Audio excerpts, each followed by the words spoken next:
Live from Los Angeles. 911, what is your emergency? Here in Hollywood now. 2 counts of murder, injury, and death. Oh my God! Shocking new details that has stunned the entertainment world. This makes me a little nervous. The hair stood up on my arms. Just like in the movies. What do you call this thing anyway? Death. In entertainment. Greetings, Deado Universe. How the heck are you? My name is Kyle Plouffe. And I'm Jerry Aquino. And I'm Ben Kissel. And this is July in Death. Yes. That's right. July 2025. Everyone died. There's a lot of deaths in July. Yeah. Yeah, that's what we're talking about today. Yeah, we're jumping in the time machine. We're going 30 days earlier. Let's go. Okay.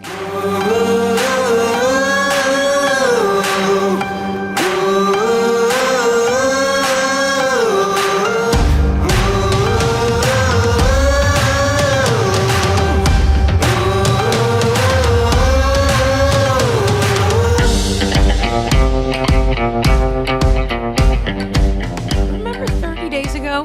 Kind of. We were all so young. Yeah. I remember those. Those are the good old days. I know. A simpler time. We had hope then. And these people were alive. Oh, yeah. Not for long. We're going to start off here with our boy, Julian McMahon. I feel like his death didn't really get a lot of play in the news, which is crazy. Yeah. Because I didn't realize until after he was dead that he was actually the Prime Minister of Australia's son. I have no idea. Who is Julian McMahon? No He idea. is who the that is. gentleman from Nip Tuck. Oh, Yeah. yes. He was Australian? He was Australian. And he was related to the Prime Minister? Yeah, he was the son of the 20th Prime Minister. Oh, my God. We will get Nepo into babies. Yeah, Nepo baby. That. Well, you would think it's crazy. Okay. All right. So imagine this. Okay. You're born into Australian royalty, I don't want to be here. I don't want to be here. Why is there alligators everywhere? but not the tiara-wearing Buckingham Palace kind. Okay. The political kind. In Australian politics, it's probably just trash like the rest of us. Of course. Yeah, yeah. Naturally. Julian Dana William McMahon, which sounds like the most ritzy fucking name I've ever heard. Mm-hmm. He entered the world on July 27th, 1968 in Sydney, Australia. All right. Nice. His dad, Sir William McMahon, wasn't just some pencil-pushing parliament guy. He was actually the 20th Prime Minister of Australia in the early 70s. I wonder if the birth process is a little bit different because they're down under and they always say, oh, the toilet goes a different direction. And maybe you have to, maybe the birth process is a little bit easier, huh? Comes out the ass. Could be. Oh, boy. We don't That's know. not- I wouldn't. I've never seen any footage. No. Well, his mom was Sonia McMahon, and she was basically the Jackie O of Australia. Glamorous, fashionable, and a favorite of the tabloids. Right, until you're taking a bunch of chunks of human brain off your dress just trying to have a nice Sunday. Yeah, Jesus. Now, growing up the son of a prime minister sounds fancy, but for Julian, it was more like a straitjacket. He hated politics. Very not like Ben Kissel. Oh, whoa. I don't like him. Well, you'd like politics. We be blabbing about him, though. Interested in politics. We be blabbing about him. He had no interest. He was like, I don't even want to be here right now. Right. Yeah, but also like, wow, world's smallest violin. Yeah. I have to be the son of a prime minister. I don't even like politics. Yeah. Come on now. He hated the spotlight that wasn't his own. I would imagine having your father be a prime minister is exceptionally annoying, though. Yeah. Yeah, you always have to look all prim and proper. Right. They're always like, you're gonna make us all look like idiots. Don't embarrass the family. And you're like, I'm 8. Of course I'm gonna embarrass the family. Yep. And then it's like your dad has to deal with like all these real world issues and you just know he's a fucking moron because he's your dad and you see him do dumb shit all the time and you're like, Yep. you're the one who's deciding if we go to war or not. Right. Yeah. And then when you're young and you're going to school with everybody, it's like you have friends with parents in different sides of the aisle and everyone wants them to do a certain thing and you can't make everybody happy. You can't. Oh, wow, yeah. So everybody's mad at My you. mom says your dad won't do what's right. Whoa. So I guess we can't play with Legos then? Yeah. Oh, okay. It's got politics, huh? Okay. In interviews later in his life, he admitted he never connected with his dad's world of handshakes and policies. Instead of dreaming about debate club or diplomacy, young Julian was obsessed with music and sports. He went to Sydney Grammar School, one of the most elite schools, where they basically expect you to either cure cancer or become Prime Minister Junior. Okay. But he just wanted to be in art. Yes. Yeah. And in a sense, didn't he cure? He cured ugliness in the show Nip Tuck. Yeah. Yeah. Isn't that what he did? Oh, Yeah. Powerful. He half-assed his way through law school and political science, probably just to keep his dad off his back. But every professor and fellow student could tell this guy was not built for the courtroom or parliament. Oh, so he was like, I just did it so I could prove to him that I could do it. That's Not right. Just because I don't want to do it. Yeah, like Michael Crichton. Yeah. Became a doctor and then was like, I'm just going to write about dinosaurs. He's built for the stage. He was built for the stage all along. Yeah. Yes. So he did what most rich kids would do to piss off their parents. He dropped out and became a model. Yeah. Good for him. Yeah, good for him. Very attractive guy. Yeah, nice like young Zoolander type. Oh, very much. But he High had brains. cheekbones, chiseled face. The prime minister's son, strutting around in cologne ads and fashion spreads. You can imagine the family dinners. Dad's talking about foreign policy and Julian saying, well, I did just get a photo shoot for Brute Cologne. Isn't that nice? That's amazing. Yeah, I Is that think supposed to be embarrassing? No. I think his dad would be proud of him. An Yeah. actor slash model son. I mean, politics are all acting, and you have to have, sometimes you can have model good looks. Yeah. Very true. Which it only helps. Yeah, and it sounds like he was a successful model and actor pretty quickly. Yeah. It's not like he was like a struggling actor. Right. Aspiring model at the dinner table. Those are embarrassing. Yeah. And you're like, you should, then people at the table are like, you should talk to your Uncle Larry, his son's girlfriend. She's really getting everything kicking off. Or they just go, hey, talk to my buddy's friend. He can get you in the union. Oh, God. And not the actors union. Right. Like the bricklayers. Yeah. I mean, if you can get in that union, you're doing good. Yeah. So yeah, the modeling gigs actually did get him noticed. Pretty soon, he wasn't just the PM's son who didn't study. He was getting TV work. And in Australia, that meant one place. Soap operas. Ooh.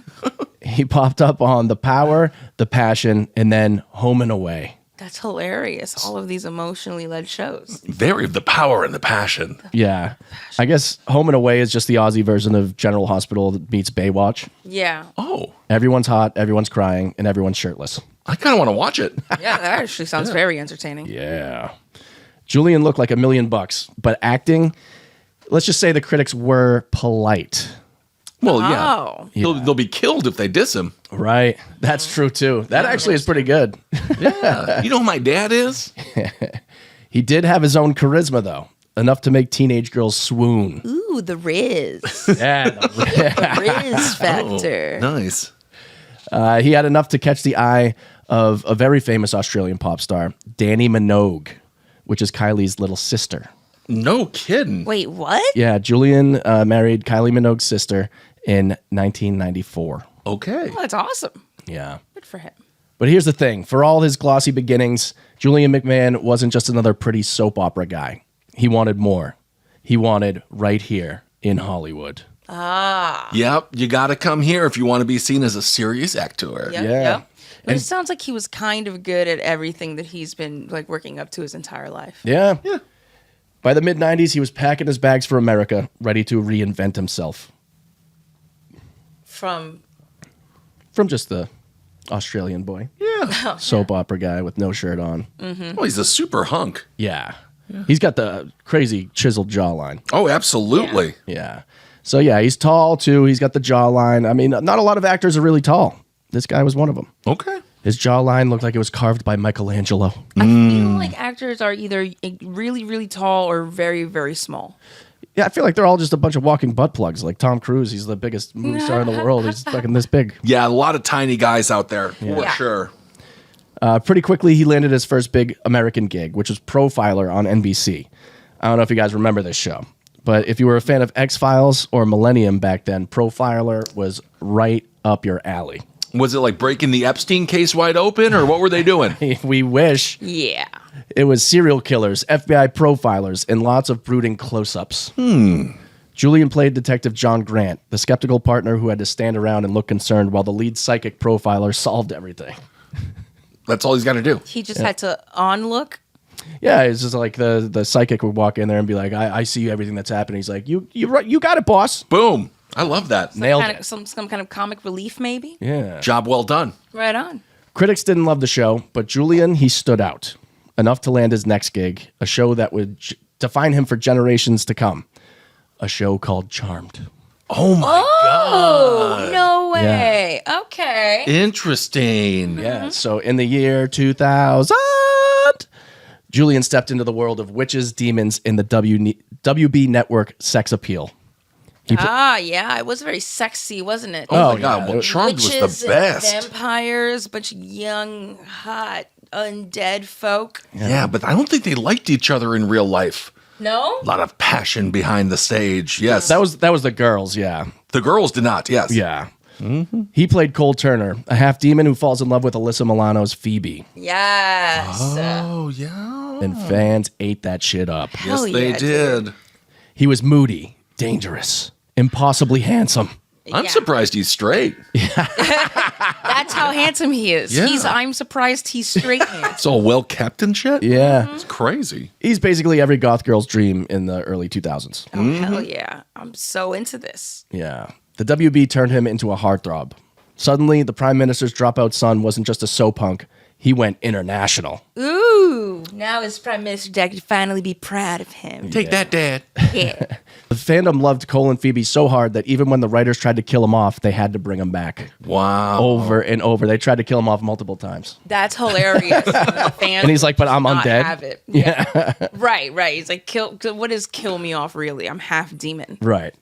Behind the scenes, his personal life wasn't as magical. His marriage to Danny Minogue fizzled out fast, less than 2 years, which makes sense because they were married in 94. By 95, he's like, all right, let's move to a different continent. Right. Yeah. It's, it's a lot. It is a lot. Rumors swirled about jealousy, distance, and Julian's wandering eye. Ooh. Well, yeah. I mean, you come into another country, all of a sudden you got American babes all over you. Yeah, you stand out because you have the accent and everything, and then every girl's trying to freaking blow you. I mean, Danny Minogue is pretty fucking hot, though. Oh, for sure. The So- Minogues are, Wow. She's Yeah. like, wow, hot. yeah. Yeah, I think he was doing just fine. Yep.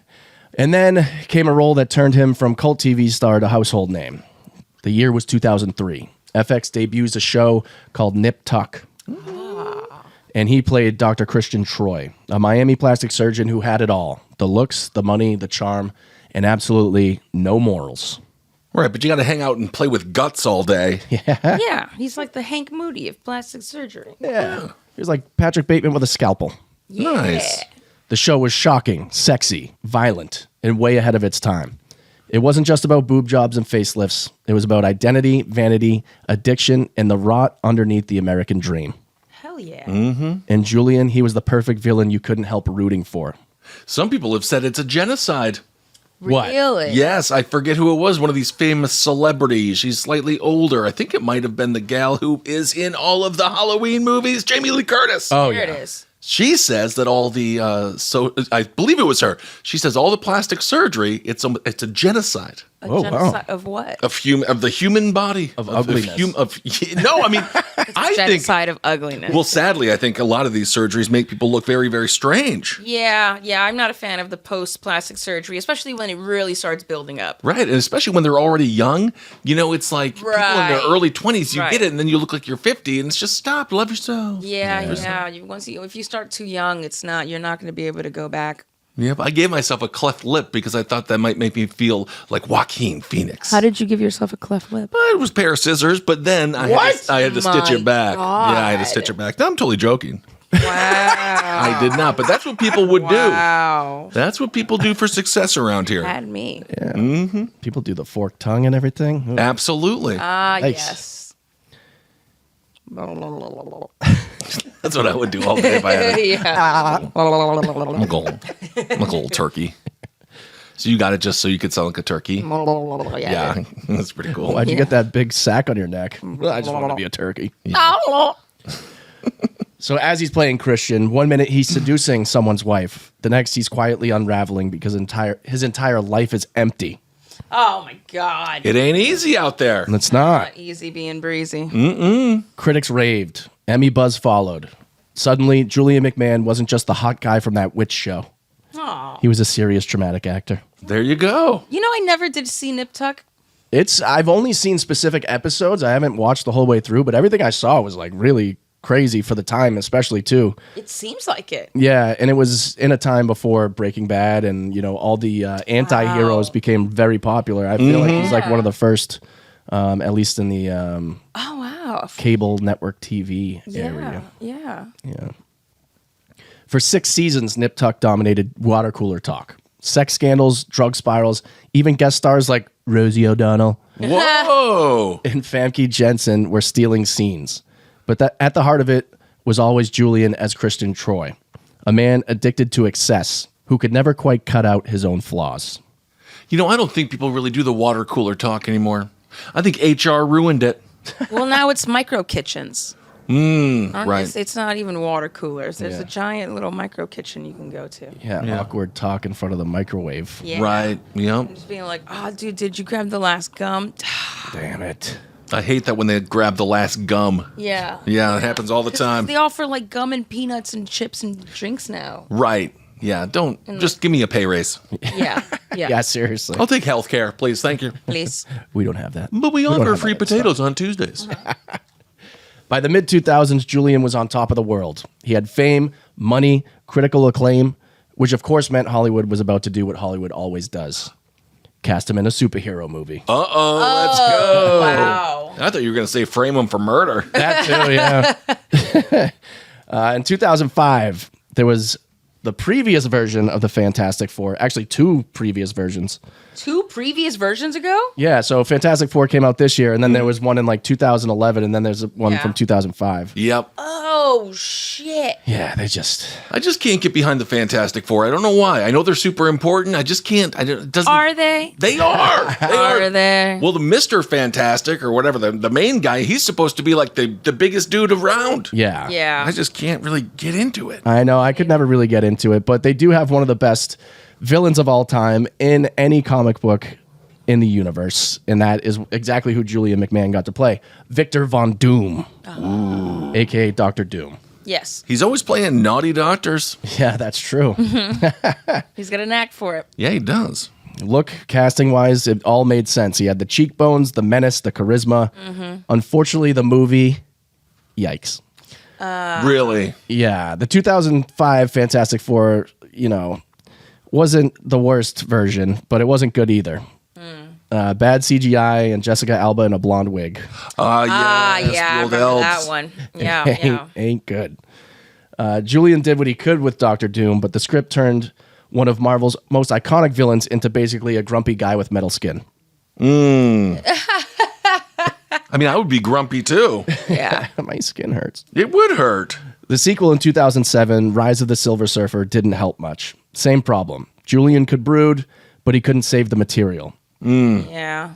By the late 2000s, his shot at a blockbuster stardom was over. They just kicked him to the curb, huh? Yeah, pretty much. That ain't right. It's ridiculous. Like he couldn't have done anything else a little more dramatic and less comic booky. Yeah, it sucks because it's like they say you can't outact the writing. Like the writing always has to be there, and it clearly Yeah. wasn't. Right. But you have to also take risks in Hollywood. And he definitely took a big swing, but Yeah. people are like, I don't like it, so now we're not going to put you back on. You're damned if you do, damned if you don't. That's what I heard. It's ridiculous. That's what I heard. It didn't fail because of him. Right.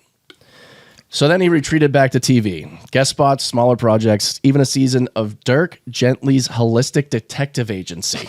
I don't know that one. I like it though. Dirk Gently? Yeah, I guess so. Okay. Dirk Gently. I'll take it any which way I can. Solid work, but never again saw the pop culture dominance of Nip Tuck. After he retired, he did an interview. We're going to do a little clip here. Oh, nice. So this is Julian pretty much talking about where he ended up after Nip Tuck. Finished Nip Tuck. I had just finished probably 20 years of consistent work without much of a break, and and I'd also done the Fantastic Four movies at the same time, and that was a grueling schedule because, for example, one week would be I'd work on Nip Tuck from Monday, Tuesday, Wednesday, maybe Thursday. Thursday night I'd be on a plane, and I'd shoot in Vancouver, up in Alaska, or wherever it was. on Fantastic Four, and that would be Friday, Saturday, Sunday on a plane back to Los Angeles Monday morning, 5:00 on set for Nip Tuck. It's crazy. You could talk all the shit you want about actors, but that type of grueling schedule is not easy. That is a lot of work. Yeah, I'd be exhausted, I'd be crying. And then wherever you go, Alaska, I'd be cold. Yeah. Tired. It is a great place, though, if you want to go have a nice time, hide out, hang out with the bears. Yeah. Just chill out. He did a great job of talking through that burp. Oh my God, he just wouldn't quit. Really good. He would not quit that. Because he had a burp coming and he just kept on the words. Swallowed it in there. You can't teach that. You really can't. You just that comes with age. Absolute wisdom and age, Yeah. and just a level of talent. It also sounded like he completely lost his Australian accent. There was a little bit of a tinge in there, A little bit, but it wasn't as strong as you would expect. Right. Also, I thought it was hilarious where he's like, I just finished 20 years of work and also the Fantastic Four. Well, I feel like that's your payday. Yeah. No one is, maybe a couple, I don't know, but many actors don't aspire to be in a Marvel movie.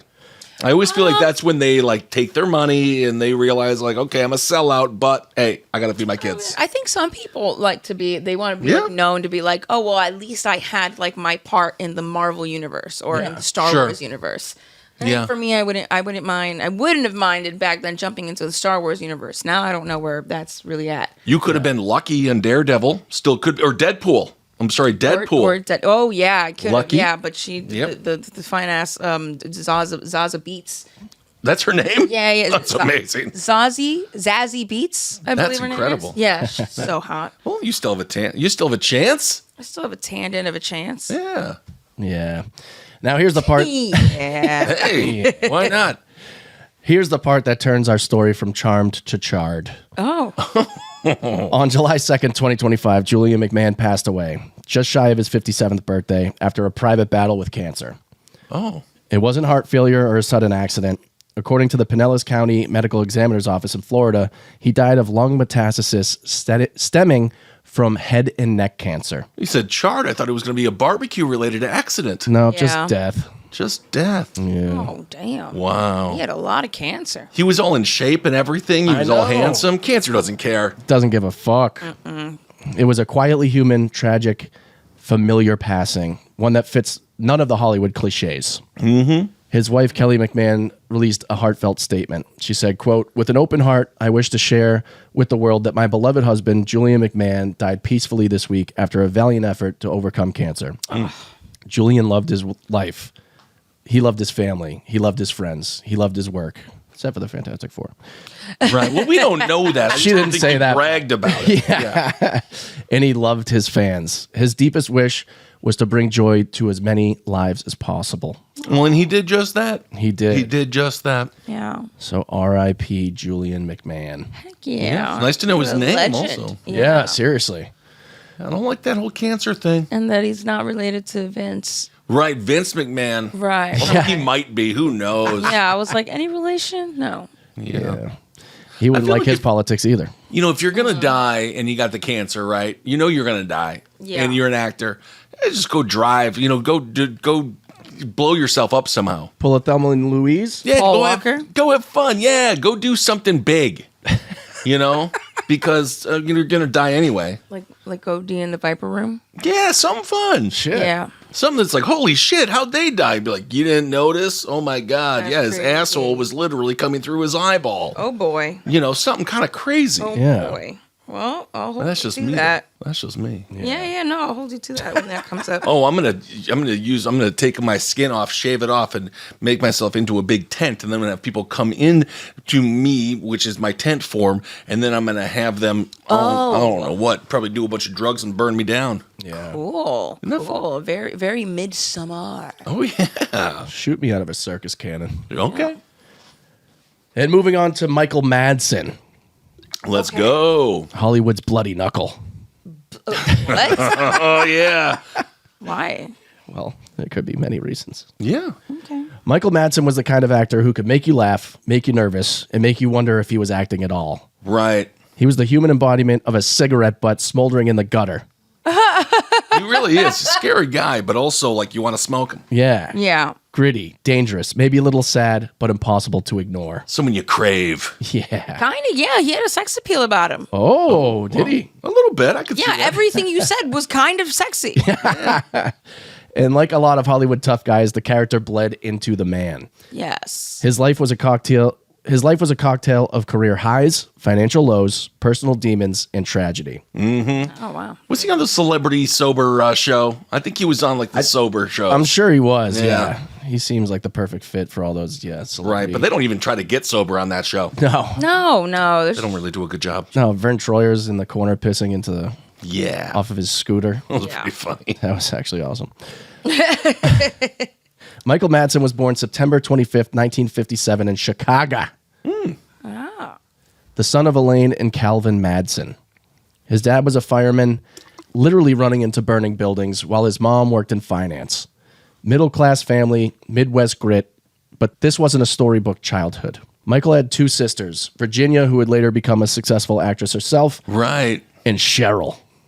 Well, you wouldn't know. We don't like Cheryl? No, it just sounds like... There's Virginia, the successful sister, and then there's Cheryl. Then there's fucking Cheryl. Well, Cheryl keeps the family together. Damn it, when you Cheryl. guys go out to Hollywood, someone's got to take care of mom and She keeps dad. the family together because no one can stand Cheryl. Well, Cheryl had to move in with mom after Everyone dad died because no talks one on was the going to take phone care of about mom. How much Cheryl sucks. Well, I just wish we They're would like, appreciate oh my Cheryl. God, you never believe what Cheryl said to me this week. I can't stand her. Well, Cheryl is, she's the one in the group chat that you got to mute. Yeah. But that's okay. She's like, you're welcome. I picked up your medications this week. Right. Without me, mom's dead, And it's Yeah. like, well, thank you, Cheryl. Thanks, Cheryl. Virginia often described their family as creative but chaotic. And Michael, let's just say school was not his favorite subject. School was not his favorite subject. No. So the The whole thing. Right. Okay. Got you. No particular subject, just school as a general subject. Yes. Yeah. Okay. So what'd you study? School? Not the best. Yeah. Not the best subject. It's not my favorite. Yeah.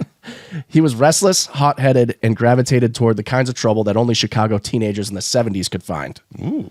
Street fights, bad decisions, hanging with the wrong crowd. It was all part of his DNA. Yeah, they were chewing bubble gum all wrong and they were tickling each other mean-spirited. Rebel without a cause. And snapping when they saw other gangs. It ain't right. What kept him tethered, oddly enough, was storytelling.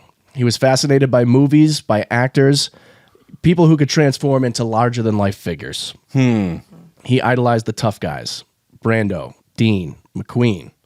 And like many future Hollywood stars, he took a leap of faith. After some time working odd jobs as a mechanic, a delivery driver, even a stint in a jail workshop program. Nice. That's great. Good for him. Pretty awesome. I mean, it would foreshadow where he was going. Well, He auditioned for theater. good. Which is very like jail, Yes. It is. It is its own jail. It is its own jail, isn't it? where everyone changes in the exact same place. Prison of the mind. Here's the thing about Madsen. He never had that polished drama school energy. He wasn't like a theater kid. That's No. like, oh my God. Yeah. No, I'm still not convinced he knows how to act. But he Yeah. did Even it. though the camera was there. He did it though. No, he was just being. He was just being, yeah. Yeah. He was no Juilliard golden boy. He was raw. He was in Chicago's theater scene, and that worked. It wasn't long before he found himself on stage, and soon after, making the move west to Los Angeles. Hell yeah. Well, let's go. Hollywood loved Michael Madsen, but only in a very specific way. He wasn't the boy next door. He wasn't the leading man. He wasn't the Tom Cruise mold. He was a character actor. The dangerous guy who slouches in the corner of a bar and makes you instantly nervous. Yeah, he's the guy who, he's in your life, but you want to keep him right there. Yeah. You don't invite him home. He's like a vampire. You don't invite him in Keep him because running. he's not leaving. Yeah. Next thing you know, you're involved in some kind of, car theft. Yeah. Who knows what it might be? Totally. Some kind of an armed robbery is going to happen, unbeknownst to you. It's and not- he's always going to hold a cigarette in the coolest way Right? that you cannot mimic. Right next to your toddler. And you're going to be like, can you not do that, please? And he's going to just look at you and just like blow smoke straight into the toddler's head. Right. And then the toddler's going to be like, you're so much cooler than my dad. Yeah. And then it'll all be horrible. I feel like he's the kind of guy who says things like, it's not exactly an insurance scam. Right. Yeah. But hear me out. Yeah, yeah. It's legal, Yeah. okay? Yeah. And then he puts the Legal- cigarette out in it's- the soft spot of your baby's head. Well, No, just ashes it there. And you still think he's cool. Yeah. That's why it's there. In the 1980s, he started picking up small roles in TV and movies. War Games in 1983, The Natural in 84, and just a string of cop shows. Mm-hmm. But it was the early 90s when lightning struck. A man, I don't know if you've heard of him, man by the name of Quentin Tarantino. Oh, I heard of him. Who? Yeah. I've heard of him. Quentin Tarantino. What? Ah, yes. He cast him in Reservoir Dogs in 1992. And just like that, Michael Madsen instantly became an icon. That movie is that movie is over 30 years old. It's so crazy. It's oh my God. weird. Dude. That's fucking it such a good it still holds up. It totally so does. fucking awesome. I always forget that it came first in a lot of the Quentin Tarantino universe. Right. Yeah, it really was. His Mr. Blonde, calm, Yeah. smiling, dancing while committing acts of brutality. Mm-hmm. Unforgettable. He was fantastic. He was. Oh my God, that's so true. I mean, there was a scared dude on the chair tied up, and he's like, He's whistling. dancing around. Yeah. I watched him talk about when he cuts that guy's ear off, right? Right. Yeah. And then he's like, subconsciously in my head, I said, what if I talked to it? And Yes. he talked to it. He's like, that wasn't scripted. So that was brilliant. Yeah, that whole sequence was fucking not scripted. amazing. It said he was like dancing like a maniac, and he asked Quentin, he's like, what's dancing like a maniac? He's like, just do whatever you want. We're going to play the song. And he's just like, I just did what I felt. And then he talked to the ear, and it changed cinema forever. Yeah, did. that talking to the ear thing was fucked up. It's chilling. Kind of funny. Crazy sociopathic nonsense. It's a good piece of humor. Yeah. So this one role sealed his reputation. He was suddenly the go-to guy for criminals, killers, and every shady bastard in between. I think that's so much more fun than being cast constantly as the good guy. Oh, yeah. Completely, dude. It would be so fun. Cutting people's ears off and screaming at them. Yeah. Hello.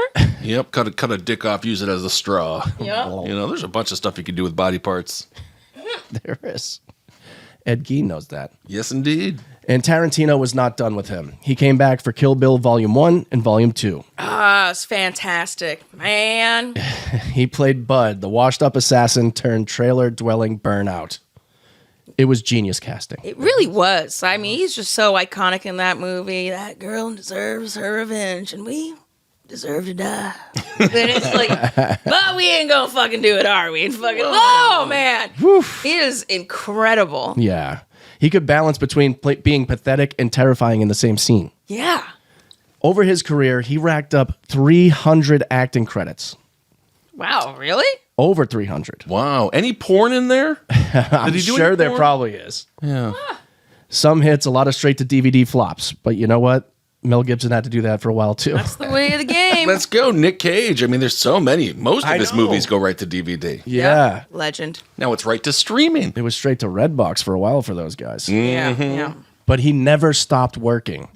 He did Tarantino films, sure, but also endless indie crime thrillers with titles like Vice, Blood Red, and Beyond the Law. Hell yeah.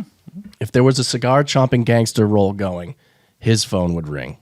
Very nice. Oh, that's good. I mean, again, he just did it so flawlessly. Yeah. I learned the guy from Quantum Leap, the guy that wasn't the guy Quantum Leaping, but his buddy. Uh-huh. Okay, he wasn't supposed to smoke cigars, but then he was like, what if my character smoked cigars? And then he did that so he can get free cigars. Ziggy. Yeah. Ah. There you go. So if you're Michael Madsen, I bet you got free cigars then too. Ziggy hell yeah. Cigar Dust. Come on, play the game, play the system. We got an interview here with Michael Madsen talking about how he got connected to Quentin. Oh, let's go. How did you end up working on Reservoir Dogs? Did you know Quentin before that, or I knew Harvey Keitel because I had done Thelma and Louise with him, and my scenes with him in that movie got cut out. I had a couple. You remember, I'm in the diner with Susan Sarandon, and I say to her that I'm not going to tell anybody where they are. And so, in fact, when I get back home, I get arrested. And they bring me in the precinct, and Harvey wants me to tell him where they are. And I say, no, I'm not going to tell you nothing. And it was really cool because we made up a lot of it. you know, and I had a cigarette and I was flicking the ashes on the floor, and then I finally just put it right down. I flicked it down, and Harvey climbed up over the top of the desk, man, and he was gonna choke me out, you know. And you know, you see Harvey coming at you, it's a little disturbing. And we just had such a fun time working on it. It was such a great working relationship that when the film came out and my scenes with him were deleted from the film, you know, I was always kind of a little, you know, it didn't make me very happy. And when I heard about Reservoir Dogs, I got the script and I read the script and I thought it was really interesting. And my agent told me that it was about a bunch of guys that kill each other. And I said, well, who's in the damn thing? And they said Harvey Keitel is attached as Mr. White.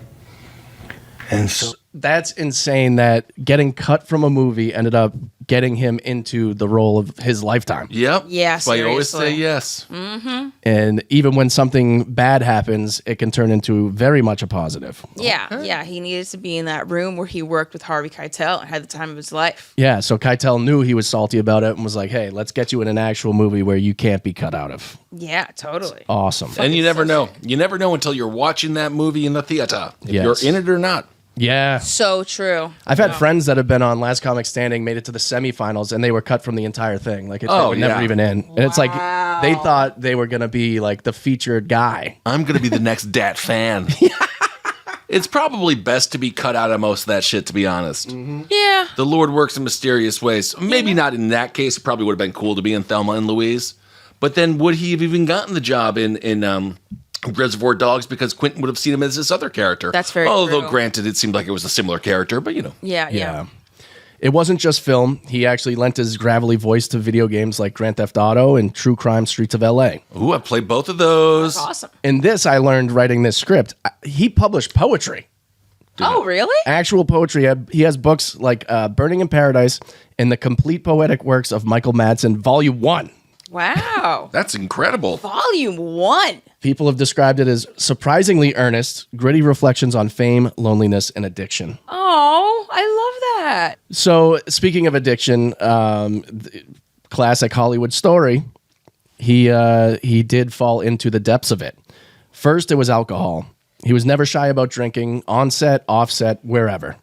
Multiple DUIs, multiple stints in rehab. He filed for bankruptcy at least once, and his finances were a mess from years of bad decisions. Mm-hmm. Oh, relatable. Yeah. In 2012, he was arrested for child endangerment after an altercation with his teenage son. Oh. The charges were dropped, but it added to the image of a man out of control. Yep. In 2019, another DUI arrest. By then, he was less a Hollywood rebel and more a cautionary tale. Wow. Well, you know, this is the price of creative genius. It could be. I got a couple of poems. You want to hear them? Yeah. Yes. This one's called Luxembourg. Okay. Oh, this the world's smallest country. Is that right? Yes. Oh, wow. Yeah, it says raindrops sliding down, the windshield crying clouds. All right. Feeling better, I took my belt off. Dropped in on the couch. It looked like a black snake. Okay. That's Luxembourg. That's his belt. So he says, I can hear the traffic on the highways, cars driving through, rain sounds the same wherever you go. Luxembourg. Isn't that interesting? And this one's called The Dead. I went to the United States Military Cemetery in Luxembourg and touched the marbled cross at General George Patton's grave. 5076 American soldiers buried there. 5076 American soldiers buried there. I walked up and down the rows of markers and saw some cry leaves blow across the sidewalk. I read some names and said a prayer in the chapel. When I left, I heard the dead screaming, but Patton was quiet. Wow. Isn't that powerful stuff? Well, I feel like you're saying that sarcastically, but No, I am not. I think it does sound powerful. I think it is powerful. Surprisingly earnest, I would say. Surprisingly earnest. Yeah, exactly. Just like the reviews. Yes. And then a tragedy that seemed to break him. In January 2022, his son Hudson, just 26 years old, died by suicide in Hawaii. Oh, that sucks. No, Yeah. that's so sad. The same one he was in trouble with child endangerment for fighting when he was a teenager. Mm-hmm. That's so sad. Yeah. They had a rocky relationship. Yeah. He was devastated, describing it as the most shattering moment of his life. He told reporters he couldn't understand it, couldn't process it. And friends said Friends have said he never recovered. Oh, I don't think you do. No. Yeah, I don't know. You would. Yeah. I mean, it's crazy. Like, I had an older brother that passed away, and it's crazy when it's your older brother and you become older than they were when they passed. Oh, it's like a mind-blowing thing, but I can't even imagine it's your son. Like, you're already right. He hasn't even gone through anything you've been through. Mm-hmm. Right. So young, 26 years old. Very sad. And, no parent should go through that. Oh. No one wants to outlive their child. No. Not even Mr. Blonde. Nope. Yeah. Seriously. People said he looked older, slower, like a man weighed down by grief. I'm sure he did. Yeah. Oh. In the final stretch of his life, Michael Madsen kept grinding, still filming low-budget projects, still showing up at conventions, still scribbling down poetry. His health was deteriorating. He looked gaunt, moved slower. His once commanding presence was dimming. And then in July 2025 came the news. Michael Madsen had died at 67. Oh, so young. 67, okay. Yeah. Reports said it was due to complications from long-term health struggles. Decades of hard living catching up to him. It wasn't glamorous. It wasn't shocking. It was just sad. Oh, my God. Yeah. Well, not glamorous or shocking, but still just like, just all of it comes, it all comes to a head. Mm-hmm. Yeah. On screen, he was unforgettable. He brought a dangerous authenticity that few actors could match. He was the Hollywood tough guy, a man that could terrify you with a grin and a sideways glance. Oh, yeah, definitely. Off screen, he was a flawed man. Alcohol, arrests, accusations, tragedy. A man who seemed to wrestle with his demons in public, never quite able to exercise them. He could smoke a cigarette like a motherfucker, though. I'll Fuck tell you yeah. that. Yeah. One of the better cigarette smokers I've ever seen. Cigarette smoked him. Yeah. Mm-hmm. Strength isn't just about the roles you play. It's about showing up, even when you're broken. And Madsen, despite the wreckage, kept showing up. For better or for worse, he never stopped being himself. So R.I.P. Michael Madsen. Michael Madsen, there we go. Dude, badass. Yeah. Wow, special place in my heart for Michael Madsen, dude. I know, it's crazy. It's true. You really couldn't beat that piercing look that he had. Mm-hmm. Just so, just like very like bad boy, but like not. It was like dangerous and scary, but not like creepy. Right. It was always like cool. Hey, I mean, he's a good guy to have around. You want him in your group. Yes. Well, yeah, you want him in your group so he doesn't shoot your tits off. Right, exactly. That's the kind of thing. God, he's I'm always worried about people shooting my tits off. Oh, keep 'em constantly. around. Oh, he gave me the fear of getting my tits shot off. Oh, Are you he'll fucking shoot 'em kidding me? off. He did, Absolutely. He did that fucking hook, line, and sinker. and then the other thing, burying me alive / Uma Thurman. Another crazy, terrifying thing. Those are two moments that haunted my life as soon as I saw that movie. Well, for years. Made you stronger though, didn't they? It sure did. There you go. And now I don't try to knock on trailer parks looking for a hot titty Hanzo sword. Definitely not. Yeah. I let it be. I just let it be. It's fine. So for this next segment, we are going to Costa Rica. Oh, let's go. I've always wanted to. One of the icons of the 80s, Malcolm Jamal Warner. Oh, let's go. Oh, let's fucking go. I think that my understanding was he had a pretty good time after the Cosby Show. Yeah? He was doing all right, yeah. He seemed like he was. Yeah, he was he looking was good. acting. Yeah, he's always looked great. I thought you were going to say in Costa Rica. I was like, well, he probably did for a while. Well, yeah. I'm not exactly sure what happened there. I'll tell you. But first, we got to go back to when he was born. Malcolm Jamal Warner was born August 18th, 1970 in Jersey City, New Jersey. Jersey City. His mother, Pamela, named him after Malcolm X and jazz pianist Ahmad Jamal. I love that. No pressure. No pressure at all. Sounds like the kid's birth certificate should be on the cover of a protest record. Very nice. Yes. Yeah.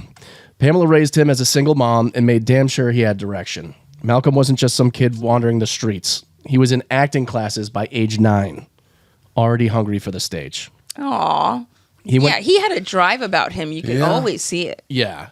He went to the professional children's school in New York, a training ground for prodigies. And that's where he learned how to act, to move, to stay grounded. He wasn't just a stage mom casualty. He was No, he seemed to have like enjoyed it. Yeah, this was a mother and son unit with purpose because we've talked about the Mimps before. Oh yeah, the moms who pimp out their kids and they just they're in it for the check. They don't care what room their kid is taken into as long as the check's still clear. Yeah, and the kids are miserable. And they don't want to do anything, and the next thing you know, you write a book called "I'm Glad My Mom Died." Yeah, right. That actually happened. That actually fucking happened. It was a comedian, wasn't it? Yeah, it was a girl that was on a Nickelodeon show. Yes. She was like the sidekick girl.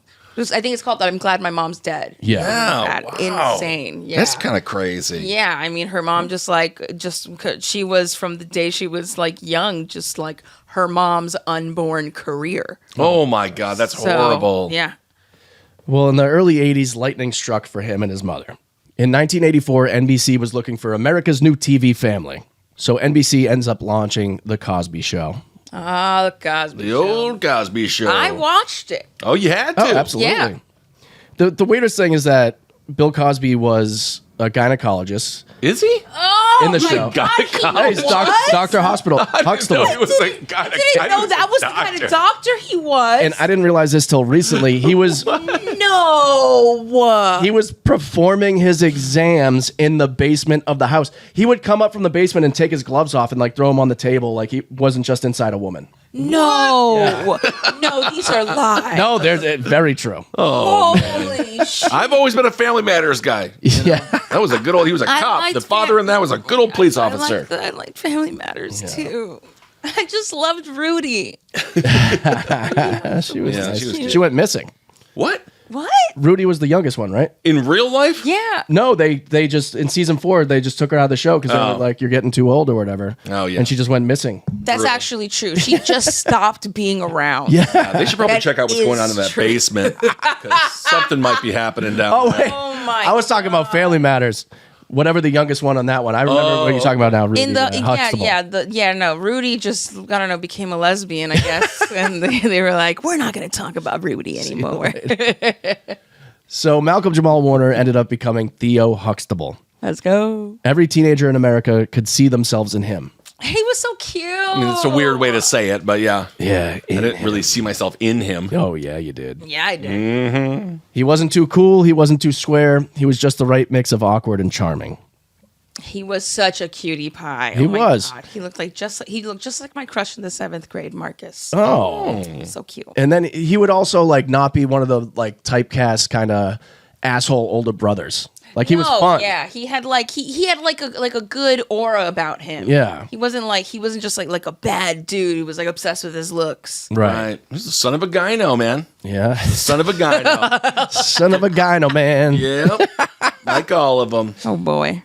Malcolm beat out thousands of kids in a nationwide search to play Theo. Suddenly, he's in the biggest living room in America. The Huxtables weren't just a sitcom family. They were aspirational. They were an upper middle class black family on primetime TV. Cliff was the doctor. Mm-hmm. Fingering chicks in the basement. Well, gynecologist. Very strange. I'm gonna have to go do some double researching on Right. Dad, why Maybe is- that's where the wife wanted it to happen. She's like, if you're going to be inside other women, it's going to be right here in this house. I'm gonna be surveilling that shit. Right. You know? Claire was a lawyer. Theo was the kid who got mediocre grades and wanted to date girls out of his league. That's us, baby. Was Claire? That's us. Claire was Lisa Bonet, right? Yes. She no, was- Claire was the mom. Oh, Was okay. it Rashida? Oh, okay, yeah. Yeah. The role actually earned Malcolm an Emmy nomination at 18 years old. He did his motherfucking thing. Let's go. He's so cute. But being on the most popular show in America had its curse. He was constantly reminded, you're Theo. And Malcolm wanted to scream, I'm more than Theo. I'm more than Theo, damn it. Well, just Theo's like, you know. I'm named after Malcolm X, goddammit. It is Yeah. weird to see that in person. I met, now I'm blanking on his name. Hold on. It's because you can't stop thinking about him as the character that he is. Yes, and I just made the mistake that every fucking person did.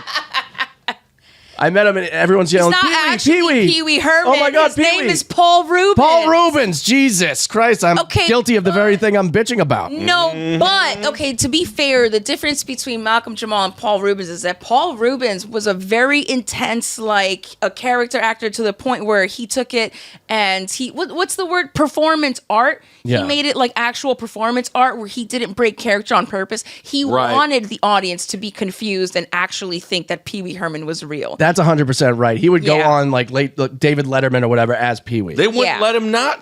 They wouldn't let him be. He wanted to do They it. wouldn't let him be. He was very into avant-garde theater and loved being in like deep drag into characters for like a little while. Okay. And then Pee-wee just kind of like took over his life. And then after like, I think it was like his second movie that he made, he was like, I want to take credit for like being like the director of this movie. Yeah. Then it said Paul Rubens and then no one had any idea who that was. Right. Oh shit. So he still didn't get credit for it even though it was actually named. I didn't realize what a great actor he was until the movie Blow.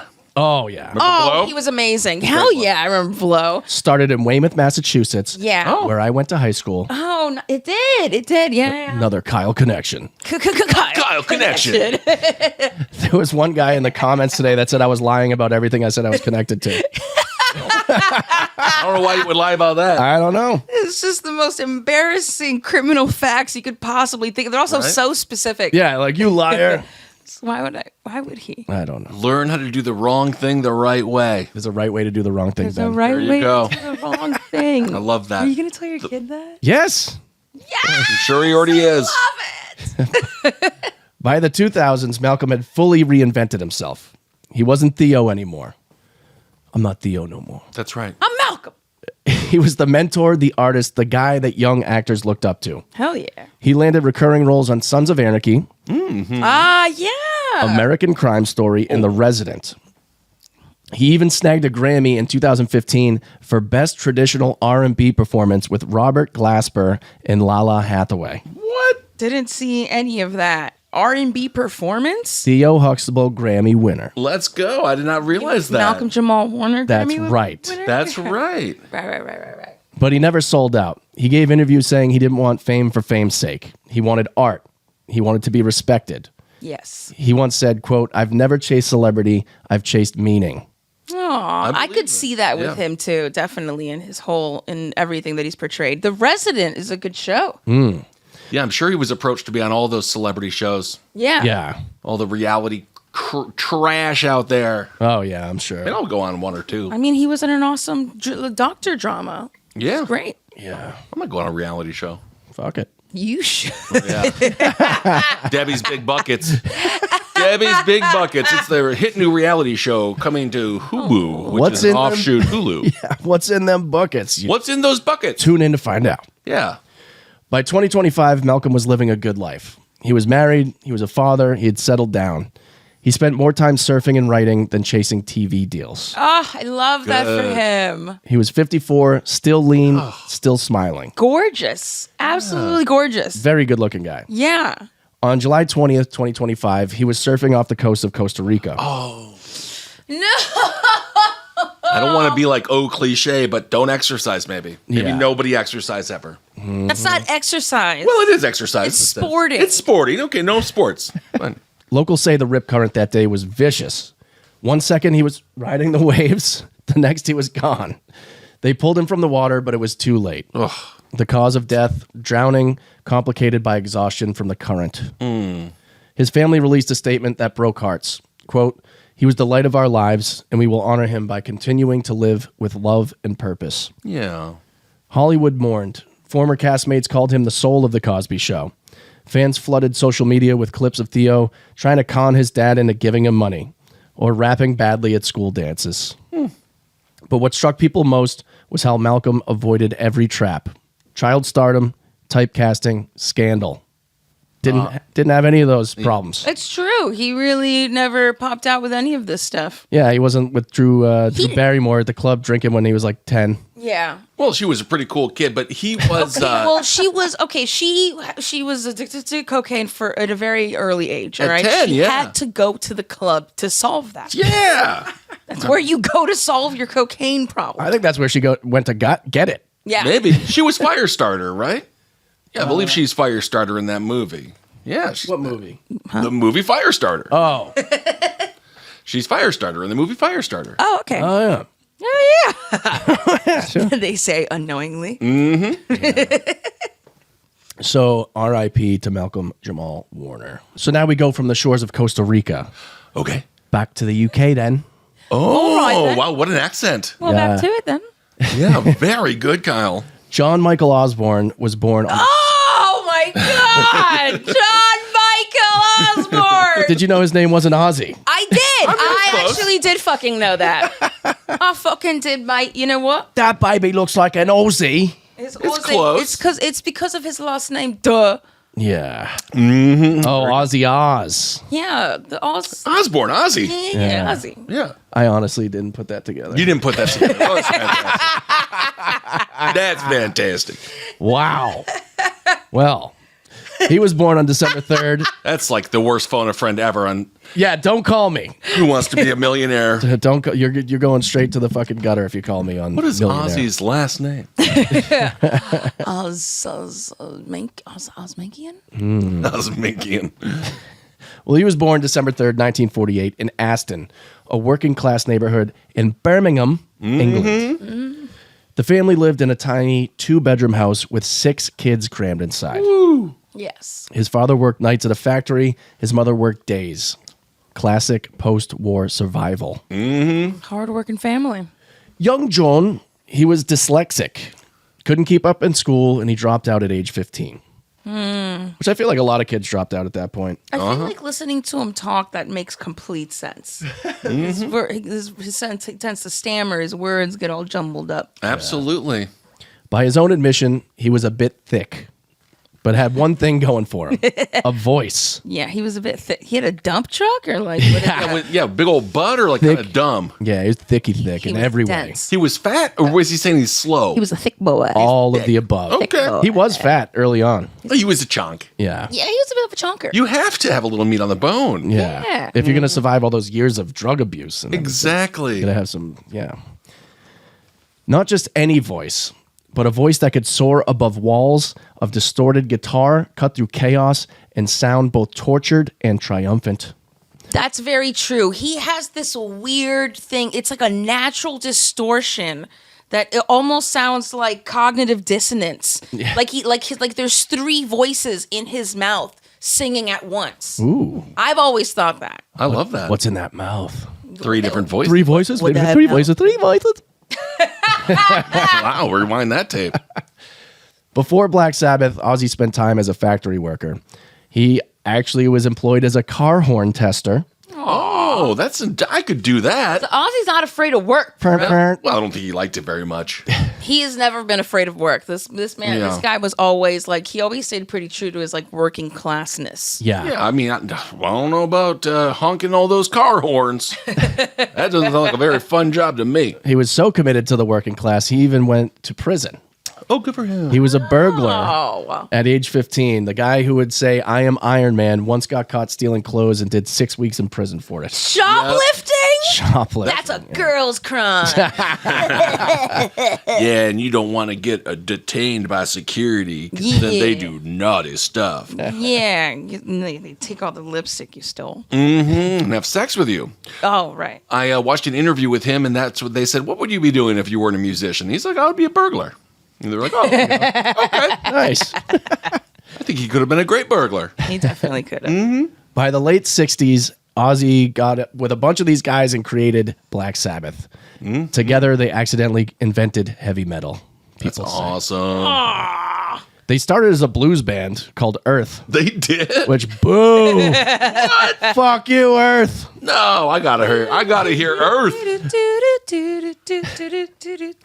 Oh, I like that. Yeah, it's really good. that. Yeah, All right. Earth, Wind, and Fire. Yeah. But- Good hustle. They ended up seeing a line of horror movie fans gathered to watch a movie at the theater, and they thought, why not make music that sounds like a horror movie?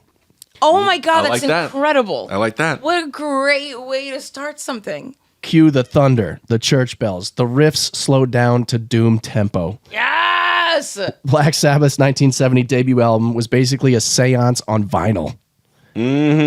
And it worked. The kids who felt alienated, angry, or just plain weird found a prophet in Ozzy. Oh, I love that. I had that with, like, Slipknot and Eminem and Limp Bizkit. Yeah. Oh, okay. Well, lumping them in together. Saying That's just interesting. The people the people that kind of are resonating with you in an angsty time of life where you want to do something that's just very, anti against the grain. Yeah, you're no the one outcast. understands me. Yeah. People equal shit. So apparently the band Black Sabbath got their name from the movie Black Sabbath. Oh, shit. It was directed by Mario Bava. Oh, wow. Very, very famous. Well, that's not very creative. Well, they just straight up took it. Starred Boris Karloff. Yeah. Pretty awesome. He's a thief. Over the next decade, Sabbath churned out classics. Paranoid, Master of Reality, Sabbath, Bloody Sabbath. Mm-hmm. But behind the scenes, the band was a chemical circus. Ozzy was drinking, snorting, and smoking his way through the fame. What? No, that's just hearsay. There was one thing I saw where he snorted a line of ants. Yes. Yeah. He's also licked piss off of the ground. He snorted the line of ants to freak out Motley Crue. Oh, yeah. I don't think they could really hold up with them. Yeah, Motley Crue was probably like, yeah, we got to get out of here. This guy's fucking nuts. Although Motley Crue was fucking crazy. Yeah, to what is- their okay, credit, they were nuts. Oh, yeah, throw a bunch of lamps around in a hotel room. True. Snort this line of ants. Yeah, okay, that's very, very true. Yeah. But, they were injected. They injected Jack Daniels for some stupid reason. They did dumb shit. Christ. But, Oh, come on. By 1979, Sabbath fired him for doing too many drugs. You know how bad you gotta be? Can you fired believe from Black Sabbath? Fired from the crazy heavy metal band. But it's also like, good luck. I went to go see Heaven and Hell, which is Black Sabbath minus Ozzy with James Dio as the front man. It was pretty good. Oh. But it ain't no Ozzy. No. James Dio is very good though. Enter Sharon Arden, daughter of infamous music manager Don Arden. Yes. Sharon saw potential where others saw a burned-out addict. She managed Ozzy, guided him to sobriety, soberish.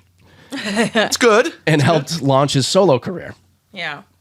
By 1980, Blizzard of Oz dropped, and with it, Randy Rhoads. Oh. The classically trained guitarist, lightning fast playing, gave Ozzy's voice a new playground. Yeah. Songs like Crazy Train, Mr. Crowley, they cemented Ozzy as a solo superstar. That's amazing. I heard that before I heard Black Sabbath. For sure. Yes. No, I did too. Yeah. Crazy Train was definitely one of the first things I've ever heard. Mm-hmm. In 1982, tragedy struck. Randy Rhoads died in a freak plane crash while on tour. Oh, God. They Aaliyah'd him? Yeah, it was a fan that did it. No shit. Yeah, it was so stupid. It was the bus driver. The bus driver, they ended up stealing a plane on the... Pretty much this guy was like, okay, you can park your bus on my property. And then they noticed that the guy had a fucking plane, and the guy who was driving the bus was like, hey, I'm high on cocaine. Let's go Right. steal that plane. And everyone was like, cool. Yeah, he thought he was going to really impress Ozzy, and Ozzy was like, I'm not going to fucking get in there. Yeah. Holy shit. Yeah. And Randy Rhoads was like, yeah, let's do it. Let's go. He was like, all right. Yeah, that was a shit way to die. Yeah, the pilot was buzzing over the tour bus for fun. He clipped the wing on the top of the plane and sent the plane spiraling into a mansion. Oh my God, he wasn't even in the plane? Yes, he was. How did he clip the plane? The pilot clipped the bus. Sorry. Oh, I thought the dude was in the bus and clipped the plane. No, he was in the plane and it Got clipped it. the bus and it went spiraling into a mansion. Wow. And that's also really sad too because the guy who owned the mansion was deaf.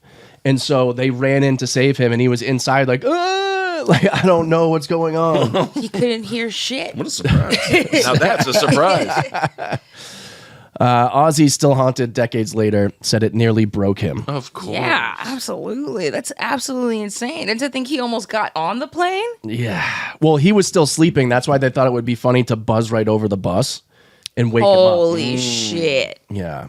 Well, it wasn't very funny, was it? It doesn't seem No. funny. But it's very traumatizing for Ozzy and Sharon. They were both on the bus. Yeah, That's probably. crazy.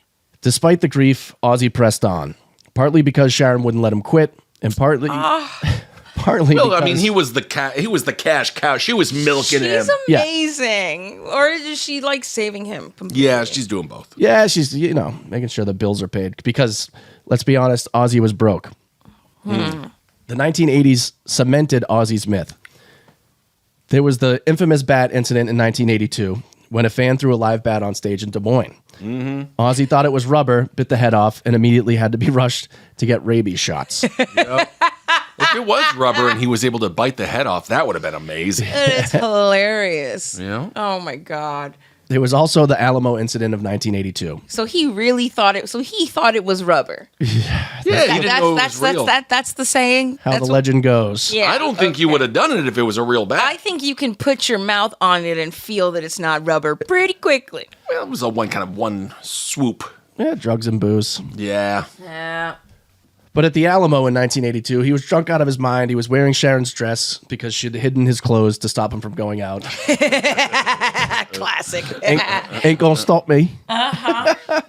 Ozzy relieved himself on the Alamo in San Antonio. Let's go. They were so mad at him. He was arrested and banned from the city for a decade. Oh my God, They were real so pissed. dramatic. They're serious about that Alamo. Why? They lost. I don't know. And it's also really tiny. It's like It's so small. I don't get it, but Yeah. No, it's really important for them out in San Antonio. it is. It's all they have. It really is. They got a beautiful downtown area now. It's the cutest little thing ever. But yeah, they love that fucking old ass building. Yeah. This was the Ozzy paradox. He was both terrifying and lovable. Yeah. There's something about him that's like so. I don't know. Almost grandpa-ish. Yes. Forever and ever. like a silly uncle. Yeah. You just think you can just like roll them up and throw them in the back of the char. You know, just like throw them in the back of the car. Be like, come on, Ozzy. Yeah, Oh, he's like, fuck you. I hate You're a you. little goofball. Yeah. Who's a goofball? You're a goofball. Yeah, but the darkness was real. Ozzy was arrested multiple times for substance abuse, violence, including an infamous incident in 1989 where he drunkenly tried to strangle Sharon. Aww. Years later, she revealed in her memoir that the couple even had a death pact. If one of them was terminally ill, the other would pull the plug. Yeah. Right. That's right. But that's not where- how he died. No, we found out. That's Hey, where Louisiana. we had a little touch of misinformation Yes. on another podcast. Well, that's romance Osbourne style. Oh, yeah. By the early 2000s, Ozzy's career was waning. Enter MTV. Oh, I would like that. I would like my MTV. Yeah. The Osbournes debuted in 2002 and instantly became a phenomenon. This shit was crazy. I mean, it's great. It was great. It was so good. I loved it when it came out. So much fun. Yeah, I was unsure when it first came out. Yeah. I don't know. Yeah, Of because course, he's yeah. like the coolest dude ever, and then all of a sudden he's like pissing his pants and shit. I don't know. I thought it was like so cool, like this rocker metal family where like the kids are cursing right along with the parents. And Yeah. the parents aren't flipping out. Coming from a family where like if I tell my mother, "Hey, dude," she's gonna be like, "What the fuck did you just call me? You say, dude? Yeah. Did you say hey?" Yeah. Oh yeah, don't even get me going. Yeah, no, I'm not allowed to say anything that loose. Yeah, that was To my interesting. parents. No. It was just crazy to see the artifice, sort of pulled back. Right. And then when the show started, his teenage daughter Kelly was very like, "Oh my God, you bit the head off a bat one time 20 years ago, and my friends in high school won't let me forget it." Yeah, He was like, "I don't know." basically. Yeah. The show showcased everything: the messy, chaotic home life of Ozzy, Sharon, Jack, and Kelly. The show made Ozzy into a household name for a new generation. Suddenly, the Prince of Darkness was America's favorite bumbling dad who couldn't work the remote. I know, it's so great. To Ben's point, it is a very far, it almost seems like a fall, but it makes it more endearing. It is in I hindsight. fucking loved it. It was What am I great. doing? What are they doing to my You're idol? supposed to be the Prince of Darkness. He was the Prince of Darkness. And he was because he couldn't turn the TV on to get Right. light in the room. Yeah. I mean, it was a difficult time for the TVs. I mean, the remotes, you had like 10 remotes just to turn the damn thing on. Batteries go out. Yeah, it was frustrating, sure. He'd be like, you need to have you need to be a rocket scientist to work with fucking television. And he wasn't wrong. It was just, just a different look into Ozzy. Amazing. A very different look into Ozzy. And let's actually see that new look. Uh-huh. There was a... Oh my God. A clip of Ozzy. This is actually for the show The Osbournes. He was a fan of drag and, you know, being funny. So he ended up doing a sketch for the show as Miss Cleo. It's fucking incredible. Yeah, that's pretty amazing. Miss Cleo, call me now for your free reading. The cards don't lie. Oh, hi, Miss Cleo. Stop wasting my time. What's your question, you fool? I'm wondering, can you tell me if my boyfriend is cheating on me? Oh, sweetheart, you an idiot or something. If you don't think he's sticking his thing into someone else, you must be stupid. Are you sure? Yeah. Are you stupid? I told you the cards don't lie. Blonde girl with the big tits, isn't it? Oh, no, honey, it's the boy next door with the big The cards don't lie. Hey, let's Cars go. don't lie. No. Oh my It's God. the boy next door with the big lip. Yeah. Oh, it's so funny. That is fantastic. I Yeah. mean, just in full getup, just doing like full drag. It's really well with the done. accent. Yeah, he killed it. Really fantastic work. Yeah. In the 2010s and 2020s, Ozzy battled Parkinson's disease and a string of health scares, but he kept performing. He loved the stage, the fans, and yes, the drag. He has never stopped performing. No. Ozzy often said he felt more comfortable in costume, makeup, and wigs than his own skin. His final concert came in July 2025. Fans knew it might be his last, and Ozzy gave him everything he had, even if he had to be helped on and off stage. So he actually went up with the original cast and crew of Black Sabbath Wow. for the last time. Oh, that sounds so sad. And I saw the pictures on Instagram. Everyone was there. Every metal icon ever was there to It's a who's watch. who. Yeah. You didn't want to miss that show. I'll tell you that. You don't want to miss that one. I'll tell you what. So on July 22nd, 2025, Ozzy Osbourne died at his home in Los Angeles from heart complications. He was 76. Oh, man. But we did speculate on another show that he might have Okay, Bud. gone through. Yes, Yep. on OK Bud, that he may have had carried out the death pact with Sharon, but that is not the case. No, we didn't. He didn't do it. But he did. Not only was that written in her book, but he's also been. He can be found on interviews saying like, "Hey, man, it's really cool that they have like things out in Sweden where you can have like assisted death and you can just like, go whenever you're ready." And Yeah. I don't want to be here like fucking just like drooling all over the place and not being on stage. I want Right. to rock out with my cock out until it's time to go. Right. It's not something we just came up with out of nowhere. Yeah, no, there is. I mean, I agree. Yeah. Yeah. Well, R.I.P. Ozzy. And moving on, we are going all the way to Florida All right. for the fall of the immortal Hulk Hogan. Oh. Is he immortal? He was the immortal Hulk Hogan. Oh, He right. was. Yeah. But before he was the Hulk, he was Terry Bollea, which is That's his real name. doesn't sound very Bollea. strong, very tough. Terry Bollea. You better look out. Terry Bollea's looking for you. Scary I Terry. don't give a fuck about that. Oh, it was scary. Sounds Terry, like I you- guess, is better. Sounds like he's gonna make your sandwich all wrong.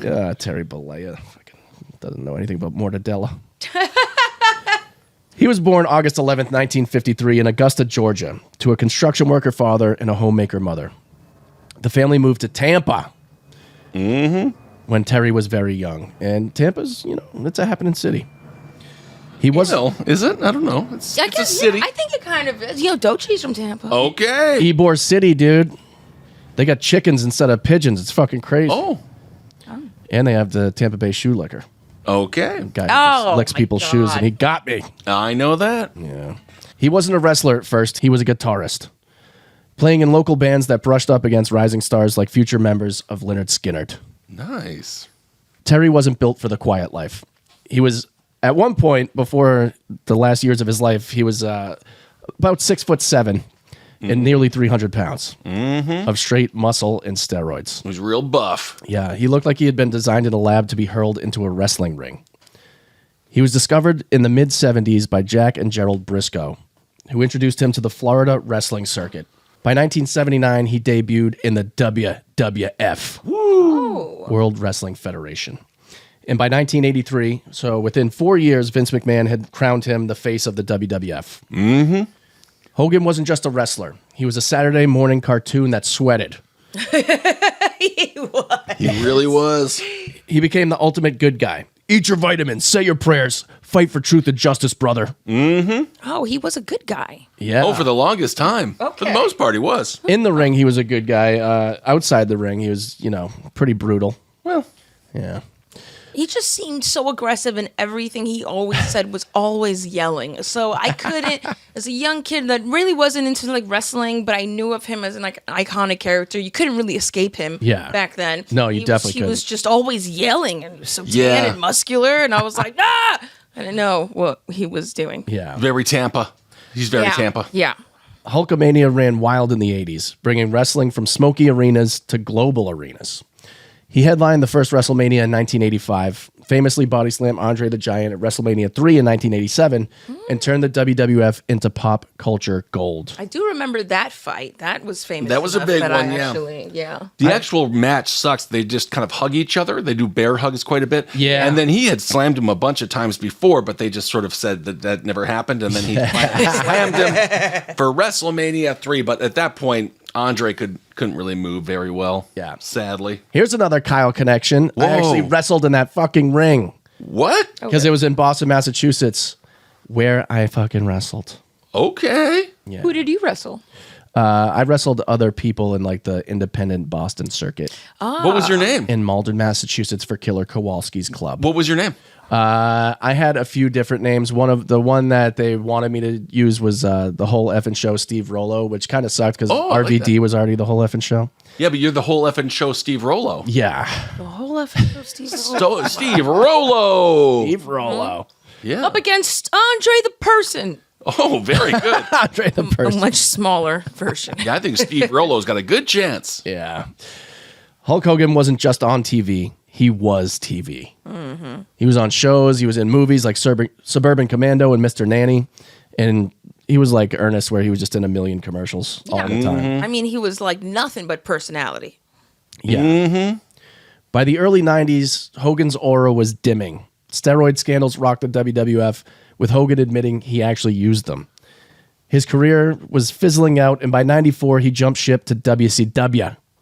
Reinventing himself as Hollywood Hogan, the villain leader of the New World Order, he helped spark wrestling's most profitable era, the Monday Night Wars. Yeah, it took a little while. Obviously, Kevin Nash and Scott Hall, when they came over, they didn't have a third partner, and then he was the third partner, and it was a huge heel turn. Yeah. When he became a bad guy, because he had been good for so long. And then people had to choose, were you going to support Monday Night Nitro, or were you going to watch WWE Monday Night Raw? Oh. Right. Oftentimes you just jump back and forth. Well, Nitro Yeah, I was won. going to say, like, probably just went back and forth. Yeah. Nitro won for about, what was it, like 80 weeks or something, but then WWE came back and continues to win today. Mm-hmm. Yeah. He also had a reality show. These are like the top two guys for early reality TV shows. Mm-hmm. Yeah. He had Hogan Knows Best, which was supposed to be a softer Osborne-style look at a wrestling dad, which, helped become his public unraveling in some ways. Yeah. His son, Nick, he was involved in a near-fatal car crash, lawsuits mounted. The veneer of the superhero dad was cracking. And then there was his daughter, too, right? Brooke? Yeah, Brooke Hogan. Brooke Hogan. She's great. She's still great. Yeah, I feel like she never had any problems. She was a singer for a little while. I'm not Right. sure if she still wants to do entertainment or not. I don't know what her deal is. Yeah. Right. She's in Nashville right now. Oh, Nice. Yeah, just living her life. good for her. And then came a scandal that would define him later in his life. In the late 2000s, Hogan was secretly recorded sleeping with Heather Clem, the wife of his best friend. Oh, Yeah. wow. They were all in on it. Shock Jock Bubba the Love Sponge. Oh, you think this is a whole thing What are you talking that about? they were all in on? Yeah, well, he knew. Everyone knew. Oh. Bubba the Love Sponge would give his wife up to a lot of people. Yeah. Oh, but this is what happened after. Gawker ended up getting a hold of the clips, and they published the tape in 2012. Right. Wow. And the world got a very different look at Hulk Hogan. It wasn't just about sex. It was also, pretty racist shit he was saying. Well, it was just, Brooke Hogan had called, and then it was her song that played when she called, and then he found out she was fucking a black guy. Then he said the N-word a bunch. Yeah. Yeah. So that was. And he said if he was going to deal with an N-word, he wanted to deal with a rich one. Okay, and this was all in a sex tape? It was all both. in sex tape. Oh my God. It's like he's talking about his feelings on Well, this race is like- relations and fucking his best friend's wife. Yeah, all at the What same the time. But he didn't know he was on camera, I guess. Or maybe he did know he was on camera, but He didn't. Okay. He didn't know. Why would he? As far as, what's been publicly released, he didn't know that it existed. And then, Yeah, leaked audio from the tape. Hogan used racist slurs that torched his reputation overnight. The WWE cut ties. Fans recoiled. The man who preached about prayers and vitamins was exposed as hypocritical. Yeah. I mean, yeah. But there's a twist. Instead of ending Hogan's career, the tape ended Gawker.com. Yep, there's a great documentary on this. There was secret funding from billionaire Peter Thiel, who had his own grudge against the site. So Hogan and him teamed up, and they sued Gawker into bankruptcy, winning a $140 million lawsuit. Meaning Gawker being the what exposed him. Yeah, so essentially, Hulk Hogan's going through a divorce. His best friend, Bubba the Love Sponge, he's a radio DJ. He's like, oh, you're sad. You want to fuck my wife to not be sad? Right. And so they bang. The whole thing's been recorded. Someone eventually breaks into Bubba the Love Sponge's office, finds the DVD with this whole tape on it, sells it to Gawker illegally. Gawker, without any vetting whatsoever, post it, pretty much trying to ruin his life. And then Peter Thiel's like, hey, they came out and said I'm gay and I want to fucking destroy them. Yeah. And they did. Well, So they ended up winning a fuck ton of money, and the site is no more. Yeah, you don't hear about it anymore. Yeah, I'm fine. I don't really like Gawker. It's a whole First Amendment thing, though. It's quite interesting. Check out the documentary on that. Yeah. I will. Hogan spent his later years trying for redemption. WWE cautiously brought him back in 2018 as a Hall of Fame figure. He made occasional appearances, but never regained his old glow. Well, don't forget the match he had with The Rock. He had a great match with The Rock. He did, yeah. One of the best in The Rock's career. WrestleMania. And he also wrestled Shawn Michaels. He had a pretty good run there towards the end. WrestleMania 18, 19, somewhere around there. Fans remembered him a lot for his scandal in those times. But still, Hogan was trying to survive. He had multiple back surgeries, a public divorce, the humiliation of a sex tape. He kept finding ways to resurface, sell merchandise, open restaurants, and show up at conventions where fans still would line up to take photos with the man who symbolized their childhood. Mm-hmm. Yeah. And his wife was crazy. Linda? Linda's nuts. Yeah, she had a lot of plastic surgery too. Well, she ended up banging a 17-year-old or something like that. It was real wild. All 19-year-old. all these thirsty Hollywood wives end up fucking their son's friends. Yeah, it was very bizarre. So strange. Yeah.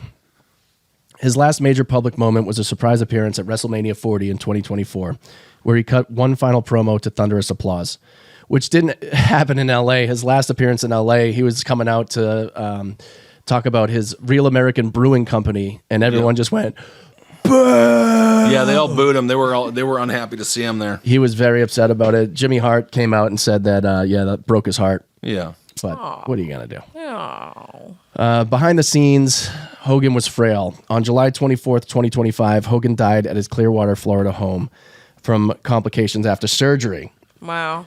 So what actually happened, they were fusing two of his spine vertebrae together, but instead of going through the back, they got to go through the front. So they move your trachea over and literally go all the way to your spine through. Oh my God. Yeah, they're good. What the fuck? They fucked it up so bad that for months he was just in disarray. Bubba the Love Sponge was actually on his YouTube channel telling everyone that he was going to die any minute. And for 2 months, everyone's like, you're a fucking liar. You're a piece of shit. Turned out he was telling the truth the whole time because actual wrestlers were going to visit him and saying goodbye. Mm-hmm. Wow. Yeah. Oh my God. That's so sad. Yeah. So that was the last time that Hulk Hogan could not kick out. Oh, wow. There you go. Yeah. No kick out. The 1, 2, 3 of death. Yeah. Put it like that. R.I.P. to Hulk Hogan and everyone. We have honorable mentions for Chuck Mangione, a flugelhorn player who also died. Tom Lehrer, Alfie Wise, Connie Francis, Ryan Sandberg, Joanna Carson, who was the third wife of Johnny Carson, Bud Carr, and Alon Aboutable. Yeah. Aboutable. Aboutable. Yeah. Beautiful. And all right. Yeah. What a month July 2025 was. Yeah, it was. Wow. Holy hell. Tumultuous. Well, hopefully less people die in this month of August. Well, we're already on the way. Some people already have died. Yep. And we will be covering that in September. All right. Well, thank you all so much for listening. And until next week, guys. Don't go dying on us. Hail yourself. Bye. Bye.